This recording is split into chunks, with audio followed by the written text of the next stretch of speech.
My parents tried to trap me into becoming my sister's unpaid live-in nanny, so I vanished.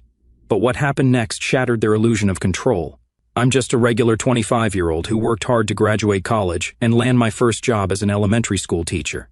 It's not a high-paying gig, but I love working with kids, so it's worth it. Still, money's tight, especially when you're starting out.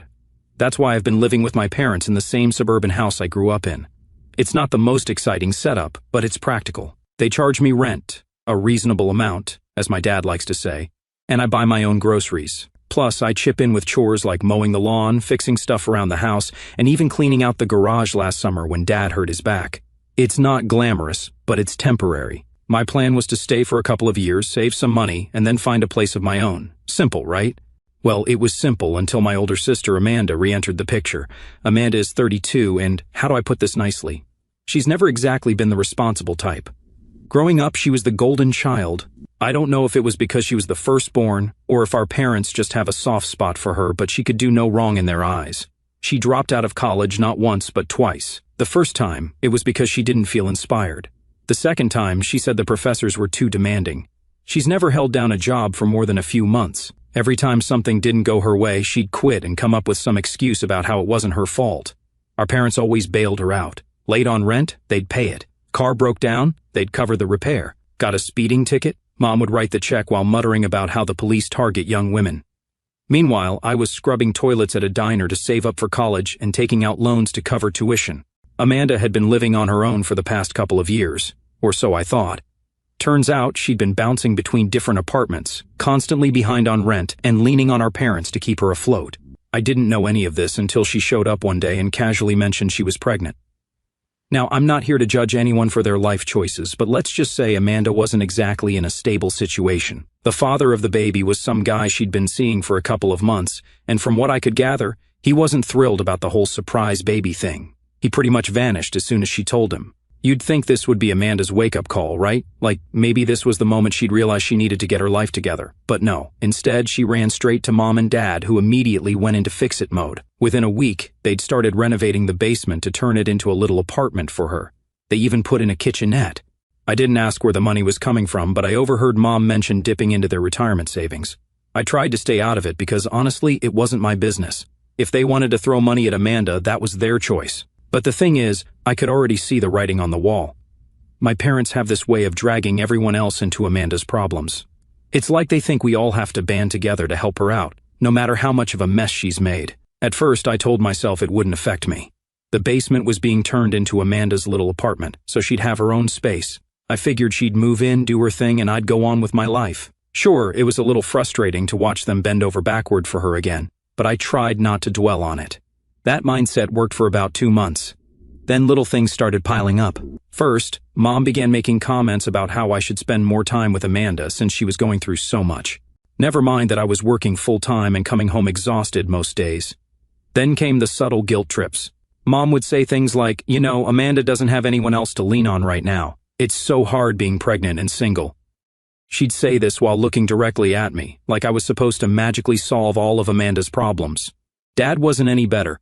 He'd find ways to work Amanda into every conversation. You should be grateful for everything you have, Abby, he'd say while passing the salt at dinner. Not everyone's as lucky as you. Lucky? I was barely scraping by, trying to build a career and save money. Meanwhile, Amanda was getting a fully renovated apartment handed to her, along with endless emotional and financial support. But things hit another level when I overheard a conversation between Mom and Dad one night. They were in the living room and I was in the kitchen making tea. She's going to need a lot of help once the baby comes, Mom said. Of course, Dad replied. We'll all pitch in. All? Mom asked. Well, you, me, and Abby, Dad said, like it was obvious. I nearly dropped my mug. They hadn't said anything to me about this plan, but it was clear they'd already decided I was going to be part of it. That's when I started to feel uneasy. I didn't know the specifics yet, but I could tell they were cooking up something that was going to pull me into Amanda's chaos, whether I liked it or not. The uneasy feeling only grew when Amanda started coming over more often. She'd flop onto the couch, complaining about how hard it was to be pregnant and how unfair it was that her ex had bailed. She'd make little comments about how lucky I was to have a steady job and no kids to worry about. I bit my tongue every time because I didn't want to start an argument. But in the back of my mind, I kept thinking, why does this always fall on me? By the time dinner rolled around that night, I had a sinking feeling that something was coming. I didn't know exactly what it was, but I knew it wasn't going to be good. When we all sat down for dinner, I couldn't shake the feeling that something was about to happen. You know when everyone's acting a little too casual, like they're all in on a secret except you? That's how it felt. Mom and Dad were chatting about random stuff, something about the neighbor's new fence, and Amanda was just scrolling on her phone. It felt forced, like they were waiting for the right moment to drop something on me. Dinner was spaghetti, which is always my dad's go-to. We need to have a family talk meal. I don't know why. It's not like spaghetti makes bad news any easier to swallow. I tried to just focus on my plate and not read into things too much, but then, about halfway through the meal, Mom cleared her throat. "So, we've been thinking," she started, glancing at Dad. I froze. Nothing good ever came from those words. "With Amanda moving back home, she's going to need some help," Mom continued, her tone overly sweet. "Help with what exactly?" I asked, trying to keep my voice neutral. Dad jumped in before she could answer. "With the baby, of course. Amanda's got a lot on her plate right now, and it's going to be hard for her to manage everything on her own." I glanced over at Amanda, who was still scrolling on her phone like this conversation had nothing to do with her. She didn't even look up. "Okay, but what does that have to do with me?" I asked, setting my fork down. My parents exchanged one of those looks, like they were trying to figure out how to phrase whatever they were about to say. "Well," Mom began, "you're already living here, and you're so good with kids, being a teacher and all. We thought it made sense for you to help with babysitting." "Help?" I repeated, raising an eyebrow. Dad nodded enthusiastically. "Yeah, just keep an eye on the baby while Amanda gets back on her feet. It wouldn't be full-time or anything, just when you're home." I couldn't believe what I was hearing. "You want me to babysit a newborn on top of working full-time?" "Well, you're home by 3 most days," Mom pointed out. "And you're not paying market rent," Dad added, as if that was somehow relevant. I stared at them, trying to process what they were asking. They weren't just asking for a little help. They were expecting me to take on a whole second job for free. "Wait, let me get this straight," I said, leaning back in my chair. "You want me to come home from teaching all day and then take care of Amanda's baby?" Mom sighed, like I was being difficult on purpose. "It's not like that, Abby. We're all going to pitch in." "All?" I repeated. "Yes," Dad said. "We're all family, and family helps each other." At that point, Amanda finally looked up from her phone. "Wow, Abby," she said, smirking. "I didn't realize helping your sister was such a big deal for you." I felt my hands tighten into fists under the table. I didn't want to snap, but the entitlement in her voice was unbearable. "It's not about that," I said. "I have my own life, my own job. I can't just drop everything to babysit." "You're being selfish," Mom said, her tone sharp.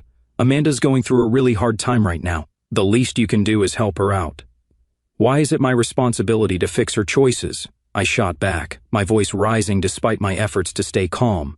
"She's 32 years old. She's not a kid anymore." Amanda gave me the "are you kidding me" look. "That's enough," Dad said, his tone firm. "We're all in this together, whether you like it or not. You're living under our roof, and we expect you to contribute."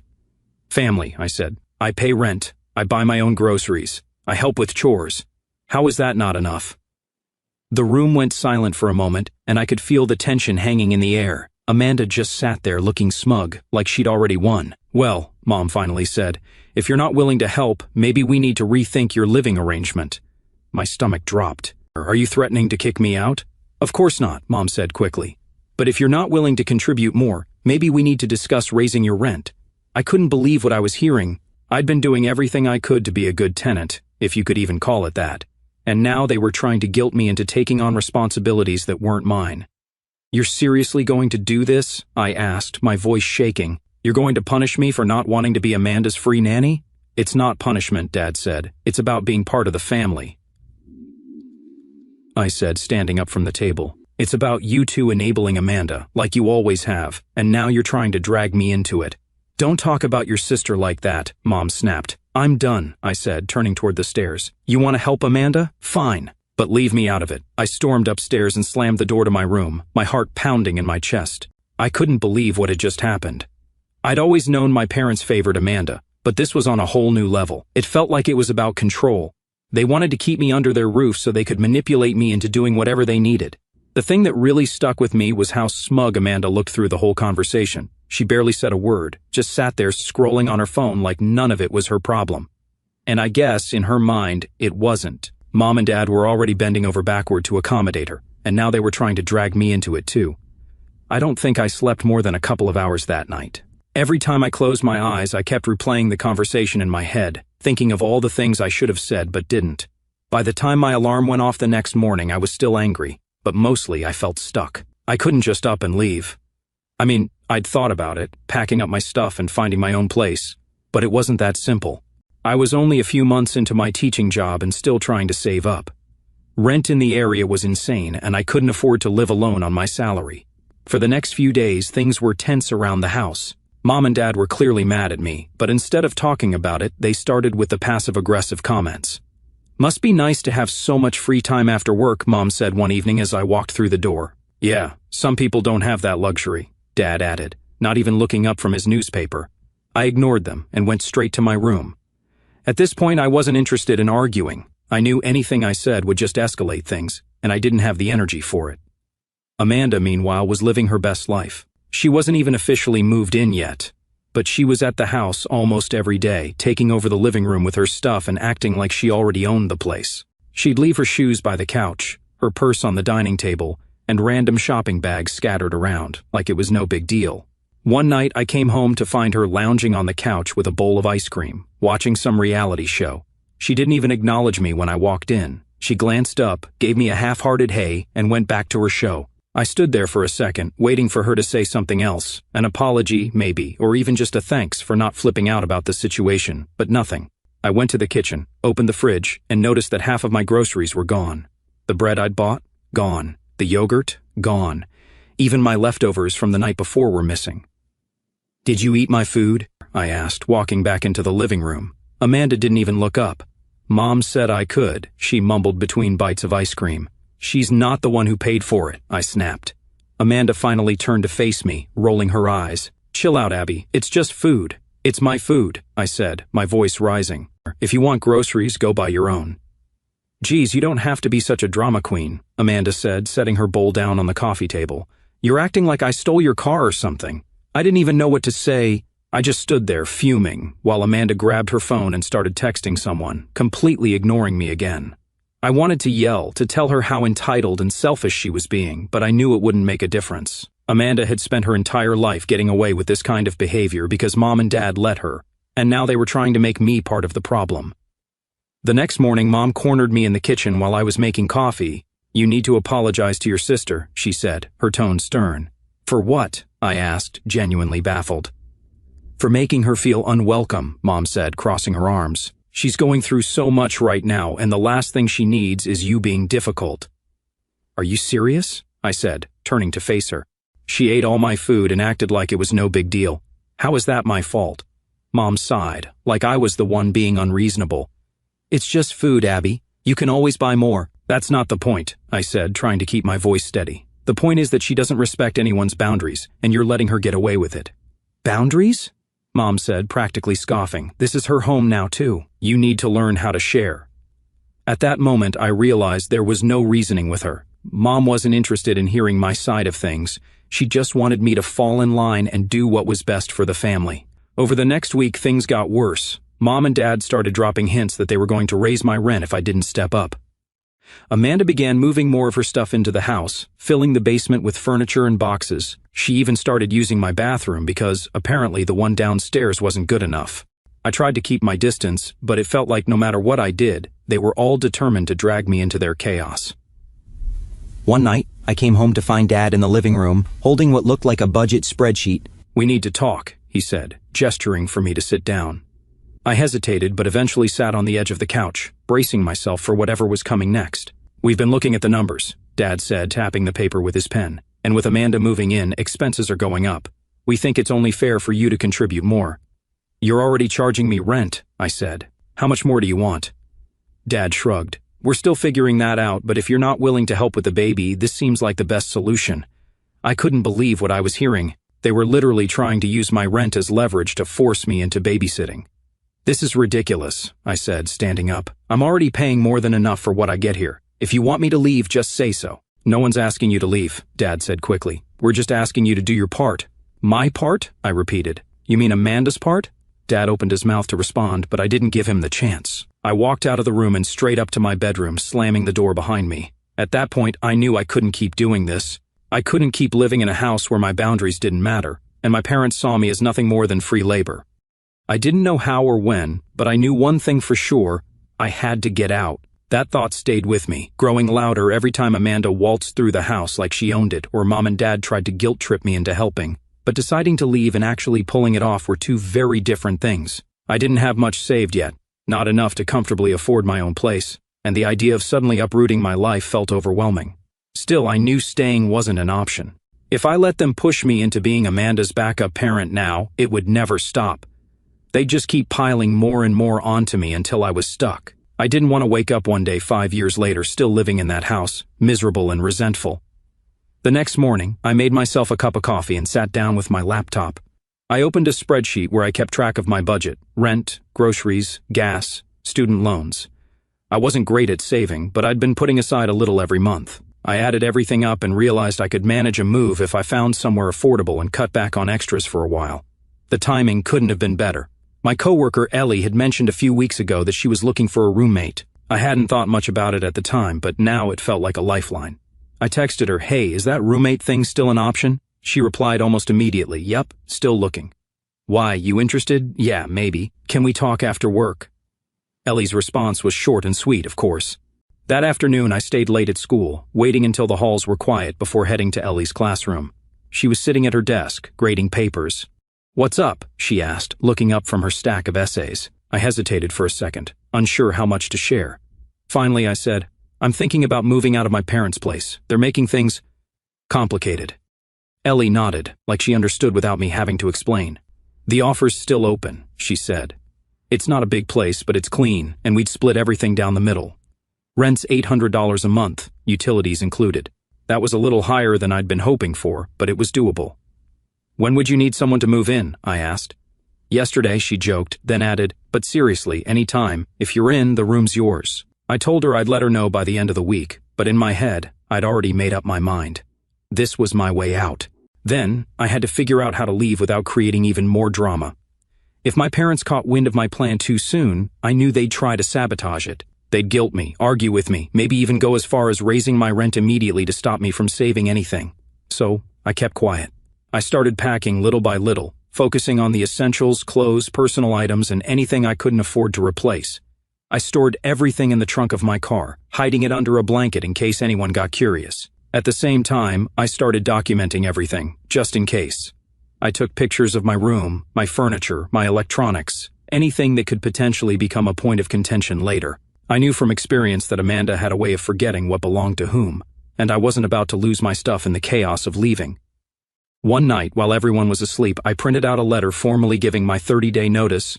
I'd done some research online and found out that even though I wasn't technically a tenant in the legal sense, it was still smart to have everything in writing. The last thing I wanted was for them to accuse me of bailing without warning. I didn't sleep much that night, constantly checking the clock and listening for any noises that might mean someone was awake. Finally, at 6 o'clock in the morning, I slid the envelope under the door to my parents' bedroom. The reaction was immediate. By the time I got home from work that day, Mom and Dad were waiting for me in the living room. "What's this?" Dad asked, holding up the letter like it was some kind of personal attack. "It's my notice," I said, keeping my voice steady. "You're really doing this?" Mom asked, her voice already shaky. "Yes," I said firmly. "I found a place, and I'll be moving out by the end of the month." "You can't just leave," Mom said. "What about Amanda? What about the baby?" I took a deep breath, trying to stay calm. Amanda and the baby aren't my responsibility. I've done everything I can to help around here, but I can't keep living like this. "What is wrong with you?" Dad said, his voice rising. "You weren't stubborn like this before. We've given you so much, letting you live here, helping you get on your feet, and this is how you repay us?" I clenched my fists, biting back the urge to yell. "I pay rent," I said through gritted teeth. "I buy my own food. I've been responsible for myself since the day I graduated. I'm not a kid anymore, and I'm not your backup plan for Amanda." Mom started crying, which didn't surprise me. She always cried when things didn't go her way. "How can you do this to us?" she sobbed. "To your sister." I didn't say anything. I knew there was no point. They weren't going to listen, and I wasn't going to change my mind. The days that followed were some of the most awkward of my life. Mom and Dad barely spoke to me, except to throw in the occasional guilt trip. Amanda acted like nothing had changed, continuing to take over the house as if it was already hers. One night, I came home to find that she'd moved more of her stuff into the basement, stacking boxes on top of the couch and cramming clothes into the closet. It was like she was marking her territory, claiming every inch of space she could. "Hope you don't mind," she said when I walked in. I didn't respond. I just went upstairs and closed the door to my room. Ignoring the knot of anger growing in my chest in the final days before my move, I doubled down on my preparations. I packed the last of my essentials, checked and rechecked my budget, and made plans with Ellie to pick up the keys. Everything was falling into place, but I still felt a gnawing sense of unease. The hardest part came the morning I officially moved out. I'd arranged for Ellie to swing by with her car, and we were going to load up the last of my stuff before heading to her apartment. I thought I'd timed it perfectly, early enough that Amanda would still be sleeping, and Mom and Dad would be too distracted with their morning routines to bother me. Of course, nothing ever goes that smoothly in my family. I was halfway through hauling boxes out to my car when I heard the familiar sound of my dad's slippers shuffling down the hallway. He appeared at the top of the stairs. "What are you doing?" he demanded. I didn't stop moving. "I told you I'm leaving today," I said, grabbing another box and heading for the door. "You can't just sneak out like this," he snapped, following me outside. "We're a family, Abby. Are you abandoning your own family?" I set the box down in the trunk of my car and turned to face him. "I'm not abandoning anyone," I said, trying to keep my voice calm. "I'm choosing to live my own life. There's a difference." Dad looked like he wanted to argue. But before he could say anything, Mom appeared in the doorway, her arms crossed and tears already streaming down her face. "You're really doing this?" she asked, her voice shaking. "Yes," I said, standing my ground. "What about Amanda?" she sobbed. "What about the baby?" I sighed, feeling the weight of the conversation pressing down on me. "Mom, I've told you before, Amanda and the baby aren't my problem. I can't keep sacrificing my own life to fix her mistakes." That set her off. "How dare you talk about your sister like that?" she cried, her voice rising. "She's doing the best she can." "Is she?" I shot back. "Because from where I'm standing, it looks like she's just waiting for everyone else to do the work for her." At that moment, Amanda emerged from the basement, looking disheveled but wide awake. She took one look at the scene unfolding in the driveway and smirked. "Don't worry, Mom," she said, her voice dripping with sarcasm. "If Abby wants to be selfish, let her. We don't need her anyway." I clenched my fists, fighting the urge to snap back. Instead, I turned to Ellie, who had just pulled up in her car. "Let's get this done," I said, ignoring the chaos behind me. Ellie gave me a sympathetic look and started helping me load the rest of my stuff into the cars. My parents continued to argue in the background, throwing out every guilt trip they could think of. "Who's going to help us now?" Dad shouted. "How can you be so heartless?" Mom wailed. Amanda, meanwhile, leaned against the doorframe, watching the whole thing like it was some kind of live performance for her entertainment. By the time we were done loading everything, I felt like I'd run a marathon. I stood in the driveway, taking one last look at the house I'd called home for so many years. It should have been a bittersweet moment, but all I felt was relief. With that, I started the engine and drove away, Ellie following close behind. The relief I felt when I pulled into Ellie's apartment complex was immediate. It wasn't fancy, but it was clean, quiet, and, most importantly, drama-free. Ellie helped me carry everything inside, and within an hour, I was unpacked and settled into my new room. We sat on the couch afterward, chatting about work. It felt normal, like a glimpse of the life I'd been missing while stuck in the middle of my family's chaos. But that peace only lasted about 2 hours. My phone started buzzing nonstop. Calls, texts, voicemails. It was my parents, my aunts, my cousins. Apparently, my mom had already spread the news that I'd abandoned the family, and everyone had something to say about it. "Abby, how could you do this to your sister?" One voicemail from my Aunt Carol started. "She's pregnant and vulnerable. Don't you care about family?" "Selfish doesn't even begin to describe you," another text from a cousin read. The worst part was Amanda's social media posts. She'd gone full victim mode, posting pictures of her baby bump with captions like, "Some people would rather run away than help their own family, and at least my baby will know what real love looks like." I blocked her immediately. It was infuriating, but I refused to let it pull me back in. I reminded myself that this was exactly why I'd left, to escape the manipulation and drama that always came with being part of my family. The next week at work, things got even weirder. My mom showed up at the school during my lunch break, crying and begging to talk to me. She was in full meltdown mode, talking about how I'd destroyed the family and how Amanda was falling apart without me there. My principal had to step in and ask her to leave, which was mortifying. I spent the rest of the day avoiding eye contact with everyone, knowing they were probably wondering what kind of family drama I was caught up in. But that incident actually worked in my favor. I thought I was done with the house and all the chaos it came with, but of course life isn't that simple. About 2 weeks later, I realized I'd left some important documents behind. A file with my teaching certification, tax forms, and other papers I needed for work. I'd been so focused on getting out of the house that I hadn't double-checked the small drawer where I usually kept those things. So, with my mom showing up at my school, I told a couple of my coworkers about everything that had been going on. They didn't hesitate to step up and offer their help. "Let us know when you're ready to grab the rest of your stuff," Ellie said, handing me her spare car keys. "We'll make it quick." So a few days later, Ellie and another coworker, Maria, came with me to my parents' house to collect the rest of my things. I thought I was ready for whatever nonsense they might try to pull, but I underestimated just how low they were willing to go. When we got to my room, it was unrecognizable. Amanda had moved more of her stuff in, mixing it with mine like some kind of territorial takeover. Clothes that weren't mine were shoved into my dresser, random baby items were piled on my desk, and my nightstand had been completely emptied and filled with her things. "What's going on here?" I muttered, more to myself than anyone else.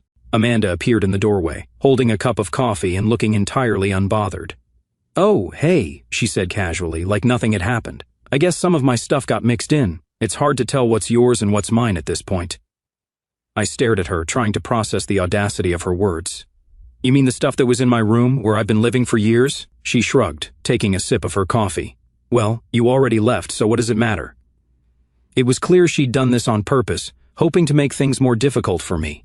But what she didn't know was that I'd anticipated this exact scenario. I pulled out my phone and opened the folder where I'd saved pictures of my room from before she started moving in. "I already have photos of everything," I said, holding the screen up so she could see. "And I made a list of all my stuff, down to the serial numbers on my electronics." Amanda's face twisted in frustration, but before she could respond, Mom and Dad showed up. "What's going on?" Dad demanded. "What are you doing in here?" he asked in fury. "I came to grab some stuff I forgot, but Amanda is claiming she can't tell what's hers and what's mine," I said, keeping my voice as calm as possible. "But I have documentation for everything I own." Dad's expression darkened. "If you take anything that doesn't belong to you, I'll call the police." I let out a short, humorless laugh. "Go ahead," I said. "We can also talk to them about the legality of you entering my room without notice and tampering with my belongings." That shut him up. Ellie and Maria stepped in, helping me sort through the mess. Amanda tried to argue when I picked up my laptop, claiming it was hers, but all I had to do was pull up the purchase receipt and a photo of the serial number. The more she realized her plan wasn't going to work, the angrier she got.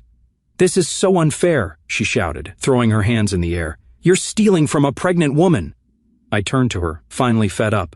"The only person trying to steal anything here is you," I said firmly. "Just like you've been trying to steal my time and my freedom by expecting me to be your unpaid nanny. Not anymore." And with that, I got into Ellie's car and didn't look back. Now all that was 6 months ago. Amanda had the baby, and as I predicted, things are falling apart. My parents are now stuck providing the childcare they tried to dump on me, all while working their full-time jobs. They're exhausted and overwhelmed, according to the few family members who still speak to me. Amanda hasn't even tried to find a job. She claims she's too stressed to work, which is probably true, considering she spends most of her time scrolling on her phone and ignoring her responsibilities. She's still living in my parents' house, now with a crying infant and an unfinished basement renovation that's draining their retirement savings. I've heard they've made several attempts to contact me since I left. First, there were angry texts about how ungrateful I was. When that didn't work, they switched to guilt trips about how much the baby needed me. The latest strategy has been sending photos of my niece with captions like, "Don't you want to meet your only niece? And she needs her aunt in her life." I've blocked them all on social media and set up email filters to avoid their messages. A few family members who understand my position have kept me in the loop, but I've made it clear I'm not interested in rebuilding relationships until my parents and Amanda acknowledge their behavior and make real changes. Ironically, if they had just respected my boundaries and asked for occasional babysitting help like normal people, I probably would have agreed. I love kids, and I wouldn't have minded helping out sometimes, but their attempt to trap me into full-time childcare while disregarding my space and autonomy destroyed any chance of that happening. And yeah, that's my story. What I realized from all this mess is that sometimes the healthiest thing you can do for your family is to stop enabling their destructive behaviors, even if that means walking away.